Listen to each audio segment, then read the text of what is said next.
Et salut tout le monde, c'est Zogma, j'espère que vous allez bien. On se retrouve comme chaque samedi pour une nouvelle vidéo. Et Zogma, à quoi tu joues aujourd'hui? On va parler de Motu, de Outlive, de Planet Unknown et de Berserkers. Comme d'habitude, n'hésitez pas à aller directement sur la partie qui vous intéresse grâce à la timeline de la vidéo. N'hésitez pas à vous abonner et à commenter. Et on va commencer tout de suite par un jeu dont on n'a pas encore parlé sur la chaîne, Planet Unknown. D'ailleurs, c'est un jeu où il n'y aura pas de vidéo sur la chaîne parce qu'il y a déjà pas mal de vidéos, notamment celle de Vincent et Mister Lou qui est probablement très bien parce que je ne l'ai pas regardé, mais ces vidéos sont toujours très bien. Je vais le poser parce que c'est un peu lourd et parce qu'en plus il y a un gros défaut avec ce jeu, mais je vous expliquerai après. Déjà, Planet Unknown, vous en avez sûrement entendu parler, c'est un jeu de pose de tuiles qui fait pas mal parler de lui depuis, je crois, peut-être Essen de l'année dernière.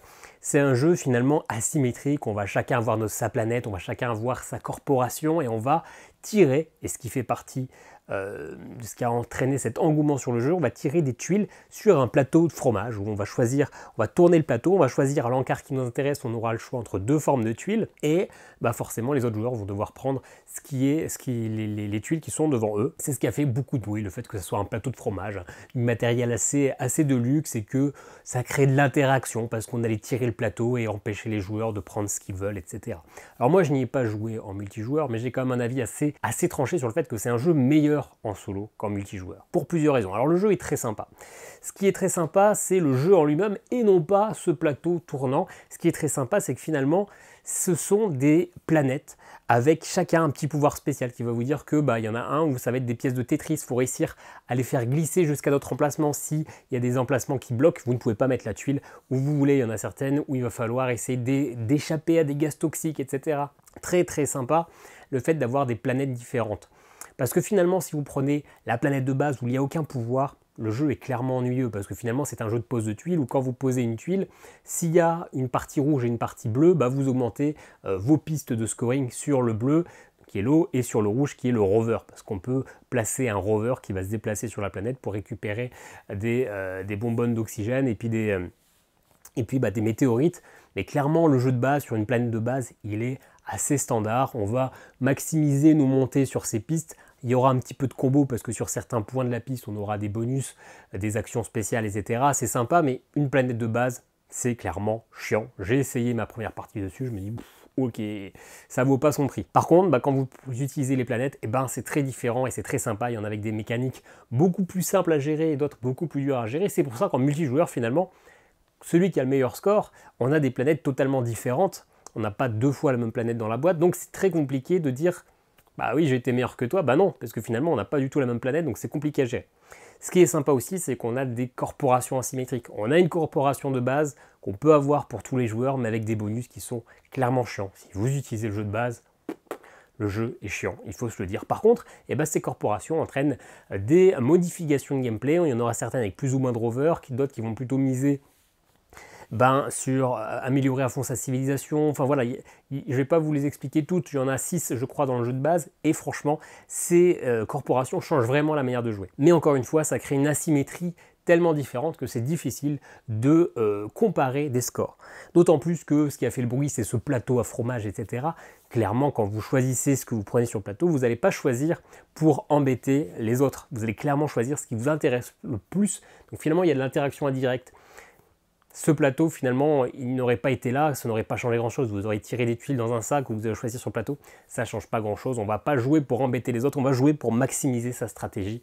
Donc clairement, c'est la fausse bonne idée, d'autant plus que dans la boîte, il n'y a pas de couvercle au-dessus de ce plateau à fromage. Toutes les tuiles sont rangées dedans, mais si vous rangez la boîte à la verticale, il y a tout qui tombe au prix de la boîte. C'était quand même pas très compliqué de mettre un petit couvercle.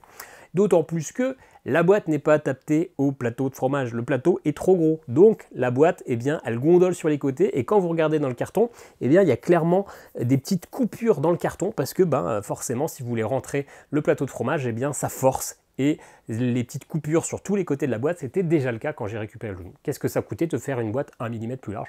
Je ne sais pas. Donc clairement, gros problème d'édition là-dessus. Le plateau à fromage où il faut forcer pour le rentrer et aucun couvercle par-dessus alors que c'est un jeu, je crois, à 60 balles ou je sais plus. Je trouve que c'est un petit peu abusé, surtout que ce plateau à fromage, c'est un effet visuel, mais ça sert finalement pas à grand-chose. Mais sinon, le jeu est quand même très sympa. Et vu que c'est un petit peu pêle-mêle, le défaut avec ce plateau fromage, c'est qu'à chaque fois, il faut mélanger toutes les tuiles. Et on a, je crois, 16 types de tuiles différents. Donc c'est vraiment relou. Alors, il y a toujours un petit encart pour prendre le doigt, pour mettre le doigt. Certaines certaines fois c'est assez simple, d'autres c'est un peu plus compliqué pour certaines tuiles. Donc clairement, je trouve que le matériel gâche un petit peu le plaisir du jeu. Moi, j'y joue sur BGA, je pense que c'est pour le mode premium, mais je suis premium, et clairement, finalement, c'est beaucoup plus pratique. Une fois qu'on a appris un petit peu à manipuler, à comment orienter nos tuiles avec l'ordinateur, bah, ça évite de mélanger toutes les tuiles, ça permet d'enchaîner, et en plus, sur BGA, on a les planètes et les corporations de l'édition supérieure que l'on n'a pas dans la version de base. Donc finalement, sur BGA, avec mon abonnement à 50 € par an, eh bien, j'ai un gameplay amélioré, j'ai plus de contenu que cette version physique, et ça, je trouve un petit peu abusé de mettre sur BGA une version supérieure à ce qu'on peut avoir de base dans le commerce. Ça me... Bon, bah moi j'en profite, mais je trouve ça un petit peu dégueulasse pour ceux qui n'ont pas BGA. Ok, et pourquoi, dernier argument, je vous dis, c'est vraiment pêle-mêle, pourquoi c'est meilleur en solo? Parce que, eh bien, on a obligatoirement des événements à chaque tour. Alors on peut les jouer en multijoueur, mais c'est pas obligatoire, c'est une option en solo, c'est le cas. Vous avez un événement, 3 types d'événements, du vert facile, du orange moyen, du noir, ça va être plutôt un événement négatif. Et à chaque tour, il y aura 20 tours dans une partie solo. À chaque tour, vous allez tirer un événement aléatoire qui va vous donner des bonus ou des malus, ce qui permet encore une fois de s'adapter encore plus qu'avec le tirage, etc., qu'avec votre planète. Et ben on a un petit truc en plus. Et ce qui est cool en plus, c'est que le scoring final, certes, c'est un beat your own score. Il faut atteindre un certain scoring pour gagner finalement. Mais ce scoring à atteindre va dépendre du nombre de cartes événements positives ou négatives que vous avez tirées. Il y a une petite adaptation. Forcément, si vous avez beaucoup de cartes rouges, bah vous aurez une partie potentiellement un peu dégueulasse. Donc le scoring à atteindre est un petit peu plus clément. Au contraire, plein de cartes vertes, ça va être plus dur à atteindre. Bon, le scoring est quand même assez chaud. En tous les cas, c'est en moyenne à peu près 60 points. Moi, j'ai fait 17 parties. Sur les 17 parties, j'ai dû en gagner 3. Donc clairement, il y a du challenge. Ce qui aurait été sympa, c'est d'adapter aussi scoring en fonction de notre planète, parce que forcément, il y a des planètes plus dures que d'autres, mais c'est pas grave. Franchement, c'est un jeu meilleur en solo, avec finalement ce gros élément de gameplay qui, je trouve, casse un petit peu le jeu. C'est décevant d'avoir un plateau de fromage qui sert à rien, qui est trop gros pour la boîte et qui ne se ferme pas. Voilà, c'était 7 minutes pour parler de ce jeu, mais comme je n'en ferai pas de vidéo, j'avais envie de vous dire tout ce que j'avais sur le cœur. Allez, on enchaîne, on sera plus rapide avec Motu. D'ailleurs, j'ai pas dit Planet Unknown, c'est édité par Origame, c'est un jeu de Ryan Lambert et Adam Rehberg. Motu, c'est le dernier jeu de Scott Ames, illustré par Olivier Danchin, c'est édité par Ghost. On a fait une vidéo sur la chaîne mardi dernier qui marche plutôt bien. C'est un petit jeu, je pensais clairement que vous n'allez pas cliquer dessus, je sais pas si c'est Maui de Vaiana qui vous fait cliquer dessus ou quoi, mais pour ce genre de jeu, ça marche plutôt bien, je suis satisfait. C'est un petit jeu d'apéro, on va dire ça comme ça, jouer avant de manger, une petite partie, c'est 15 minutes, 15-20 minutes, où en fait on va placer nos cartes les unes par rapport aux autres pour essayer de faire la plus belle île possible, celle qui va nous rapporter le plus de points, c'est-à-dire avec le plus de chasseurs, le plus de pêcheurs, le plus de navires, avec des volcans bien positionnés, etc. Et tout simplement, en fait, pour jouer, et bien sur chaque carte, on va avoir des icônes qui sont placées un peu n'importe comment, et pour placer une carte, il faut la superposer sur une des icônes d'une autre carte, ou plus si vous voulez, mais au moins une. Sauf que ce ne sont pas des cartes comme dans Megalopolis qui sont divisées en 4, non, ce sont des icônes posées un peu n'importe comment, et les cartes, vous pouvez les incliner à n'importe quelle position que vous voulez, donc ça va faire un dessin sur le plateau un peu différent, ça va partir un peu dans tous les sens, etc. Ça ne va pas être carré, ça c'est la bonne originalité du jeu. La deuxième bonne originalité du jeu, c'est qu'on a 6 scorings obligatoires, mais à la fin de la première manche, c'est-à-dire d'un premier paquet de cartes, on sera obligé de faire un scoring sur ces 6. On ne l'utilisera plus. À la deuxième manche, il faudra avoir scoré un deuxième et un troisième ordre. Enfin, on scorera à ce moment-là un deuxième et un troisième objectif qu'on ne scorera plus, et à la dernière manche, on scorera les 3 derniers objectifs. Donc il va falloir essayer de voir dans quel ordre je vais orienter ma stratégie, dans quel ordre je vais scorer mes objectifs pour essayer de faire le plus de points. Ce qui est cool aussi, c'est qu'on a des volcans. Les volcans, il faut essayer de les positionner à une certaine distance du centre de notre île, et pour ça, on va avoir une petite réglette comme dans les wargames, les jeux de plateau, etc. On va pouvoir vraiment mesurer le volcan par rapport au centre de notre île, et ça c'est une petite mécanique assez sympa d'être là avec notre petite réglette, où je vais plutôt la placer comme ça et tout, c'est vraiment plutôt sympa. Mais finalement, le jeu, tout en étant plutôt correct, il est un peu relou dans ses scorings, parce que finalement, pour scorer des points pour des navires, un navire c'est 4 points par navire, il faut avoir plus d'arbres que de navires. Parce que forcément, on veut que notre île vive en autarcie, donc si on a abattu tous les arbres, on n'arrivera plus jamais à faire des navires. Si on a abattu tous les poissons, on n'arrivera plus jamais à nourrir les pêcheurs. Donc il faut toujours avoir plus de ressources que de l'élément scoreur, et on va être en permanence à compter. Alors là, je rajoute un 4e bateau, est-ce que j'ai au moins 5 arbres, donc on va toujours compter, etc., essayer de se repérer. Ça rend le truc quand même un petit peu lourdingue. Clairement, hein, vous me l'avez fait remarquer dans la vidéo que c'était un peu pénible, que je répète toujours, alors 1, 2, 3, 4, 5 dindes. Bah ouais, mais c'est le jeu, c'est comme ça, c'est compliqué justement, il faut toujours recompter, revérifier qu'on a le bon nombre de ressources pour pas faire de bêtises, et ça c'est son gros défaut. Sinon ça se joue très bien en solo, même probablement mieux en solo qu'en multijoueur. On a une petite mécanique avec un automa adverse où en fonction de la carte qu'on va choisir, soit on va lui donner une noix de coco, soit on va prendre une noix de coco qui feront des points de victoire. On va pouvoir du coup, l'adversaire va avoir son propre paquet, sa propre heal en fonction des cartes qu'on va lui donner, donc c'est assez stratégique, c'est assez malin. C'est un jeu quand même plutôt plaisant, mais ce scoring est quand même un petit peu rébarbatif.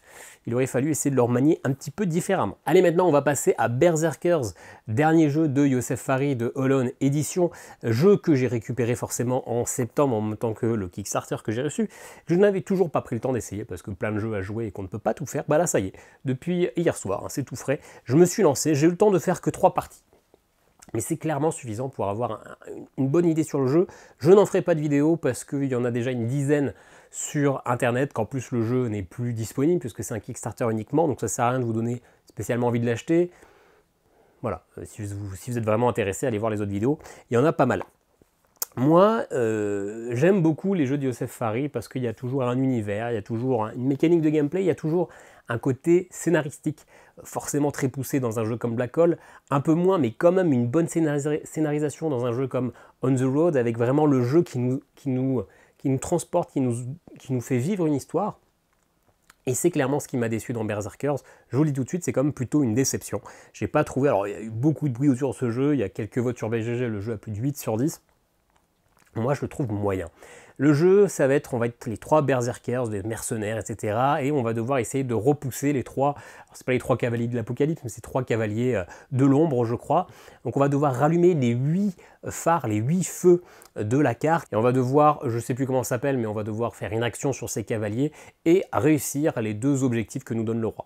Ça, c'est une bonne idée, c'est-à-dire qu'il y a 12 objectifs potentiels dans le jeu. À chaque partie, on va jouer avec 2 objectifs qui vont clairement modifier la partie. Ça va faire que les chevaliers, les cavaliers vont poser plus d'ombre, ça va faire qu'il va falloir attaquer les gobelins, ou alors qu'au contraire, on aura des gobelins à chaque tour qui vont arriver, mais qu'on ne devra pas attaquer. Au contraire, qu'il y aura une sorte d'histoire avec une sorcière, avec des cartes grimoires. Ça change le gameplay, ça change vraiment la difficulté. Il va y avoir des parties très simples et des parties très dures en fonction de l'association. Mais finalement, j'ai envie de dire que c'est la seule bonne idée, parce que le jeu se targue d'avoir plus de 4000 possibilités de jeu, etc. En pratique, on va souvent faire la même chose. On a 12 cartes lieux qu'on va répartir en 4x3. La disposition sera différente. On a nos 3 berserkers en bas à droite, on a les 3 cavaliers en haut à gauche, et on va lancer 4 dés. Nos 4 dés, on va les lancer, et en fait, on devra répartir un dé sur chacune des cartes actions. Il y a 4 cartes actions. Ces cartes actions, il y a des actions différentes en fonction de la phase du dé qu'on va appliquer, qui peut être de se déplacer, d'allumer des phares, d'attaquer, on va dire, les ennemis, de retirer l'ombre que les cavaliers vont mettre. Et finalement, ces cartes actions ne correspondent pas à un berserker, on place le dé et après on choisit avec quel berserker on fait cette action. Une fois qu'on a fait nos actions, si jamais d'ailleurs on ne veut pas utiliser un dé, on peut l'utiliser sur le deck village. Dès qu'on a défaussé 4 dés, eh bien on peut récupérer un objet bonus qui va nous aider dans notre quête. Et puis après, c'est au cavalier qui lui aussi a une carte avec des actions. On va lancer les 3 dés des 3 cavaliers, chaque dé pour une couleur de cavalier différente, et on va faire les actions. Et on va faire ça petit à petit jusqu'à ce que soit on est gagné, soit on est perdu. Et le problème, c'est que en fonction du tirage, le jeu va être plus ou moins facile, en fonction du lancer de dés et des missions qu'on va avoir. On peut avoir des parties des fois réglées en un quart d'heure, et la dernière partie, j'en pouvais plus, au bout de 35 minutes, je l'ai abandonné parce que je rallumais un phare, il ne me restait plus qu'un berserker, donc je rallumais un phare, il y en a un autre qui l'éteignait, j'allais rallumer un phare, il l'éteignait, et puis en plus il fallait que je m'occupe de retirer toutes les ombres, etc. Vraiment, il y a des parties qui n'en finissent plus, où finalement vous avez assez peu de moyens de moduler vos dés. Vous pouvez dépenser de l'argent pour relancer des dés, mais je sais pas, j'ai trouvé ça assez mou, j'ai pas trouvé ça super innovant, et surtout, le jeu me raconte pas spécialement d'histoire. J'ai une petite histoire écrite dans le livre, mais là j'ai trouvé que c'était un jeu assez mécanique, qui me faisait un peu penser à Solar-Storm, mais finalement avec moins de stratégie. Voilà, Berserker pour moi c'est plutôt une déception. J'en ai fait 3 parties et clairement je ne suis pas sûr d'avoir vraiment envie d'en refaire une 4e.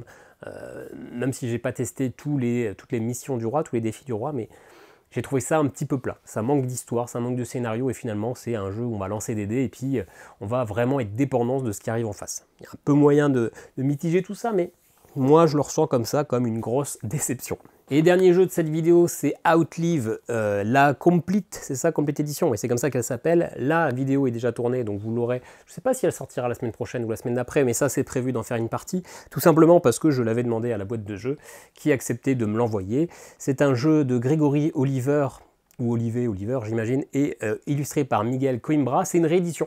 C'est une réédition où dedans on a le jeu de base Outlive et puis on a l'extension Underwater qui rajoute un solo. Alors cette extension est déjà sortie il y a une paire d'années, hein, mais c'est une réédition. Apparemment c'est même un petit tirage, un jeu que je connaissais pas tellement, mais quand j'ai vu qu'il y avait ce jeu-là, ça m'a assez attiré parce que finalement, moi j'aime bien, ça se passe dans un univers post-apocalyptique où en fait on va être des clans qui vont essayer de survivre dans un monde un peu radioactif, on va vivre dans des abris et il y a le convoi qui est une organisation qui vient explorer les terres et récupérer les survivants pour les emmener dans des cités sous-marines où là on vit heureux et donc il n'y a pas place illimitée dans ce convoi, donc on va essayer de devoir se démarquer, prouver que nous sommes les meilleurs survivants pour pouvoir avoir le droit de rentrer dans ces bases sous-marines secrètes. Donc le contexte me plaisait plutôt bien, surtout que j'ai pas vraiment de jeu dans cet univers-là, j'ai pas vraiment de jeu de survie, etc. Donc ça me semblait assez intéressant, et il faut le dire, le jeu est quand même plutôt intéressant. Ça va être un jeu de pose d'ouvriers, ou même plutôt de déplacement d'ouvriers. On va avoir des ouvriers, on va en avoir 4, avec un numéro. On en aura 2 avec une action, une force de 3, 1 de force 4 et 1 de force 5. On va devoir à chaque tour déplacer chacun de nos ouvriers. Je peux déplacer un ouvrier s'il y a un adversaire sur une case. Aucun souci, l'adversaire n'est pas bloquant. Par contre, je ne peux pas me déplacer sur une case où je suis déjà, que mon personnage soit actif ou inactif, qu'il ait déjà joué son tour ou pas, je ne peux pas aller sur une case où je suis déjà. Donc finalement, il va y avoir une petite mécanique de puzzle, de savoir dans quel ordre bien déplacer toutes mes unités, parce que finalement, on a 4 personnages pour seulement 8 à 9 actions en fonction du plateau de jeu que vous utilisez, donc c'est assez serré, il va vraiment falloir essayer de se mettre dans le bon ordre. Ensuite, en multijoueur, il y a une mécanique de pression, et un petit peu en solo, c'est-à-dire que si vous arrivez sur une zone où il y a un adversaire qui a par exemple une force 4, avec votre pion de niveau 5, bah vous avez une force supérieure, donc vous allez faire pression sur lui, il sera obligé de vous donner une de ses ressources, de son choix, sauf s'il vous balance une balle, une munition, bah dans ce cas-là, ça réduit votre force.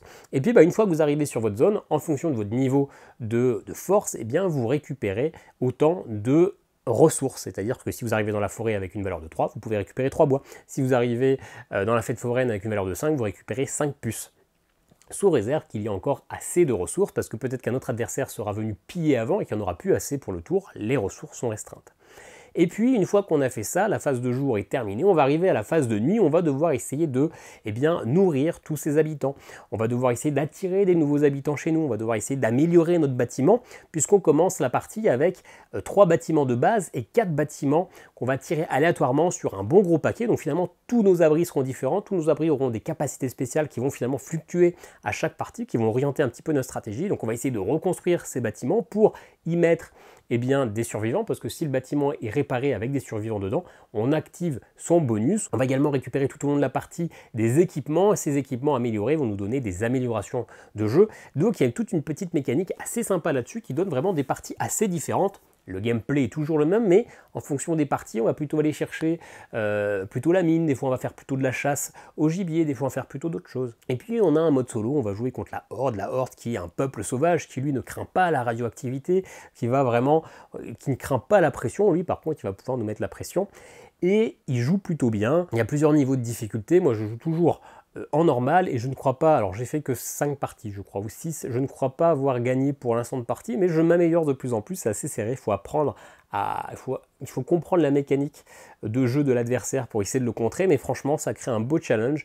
Les parties sont un peu longues, à peu près 1 heure de jeu, peut-être 1h10, parce qu'il y a finalement un gros défaut dans le jeu, qui n'est pas rédhibitoire mais qui est comme chiant, c'est que à chaque fin de tour de jeu, il faut retirer plein de tuiles, en remettre des nouvelles, remélanger plein de paquets de tuiles, remettre des ressources, et dans les 8 zones, les 8 zones disponibles, il faut remettre à chaque fois 6 ressources. Donc il y a quand même un sacré temps d'entretien entre chaque tour, qui font que clairement sur une partie d'1h10, je pense qu'il y a au moins un quart d'heure de mise à jour, et c'est quand même un petit peu chiant.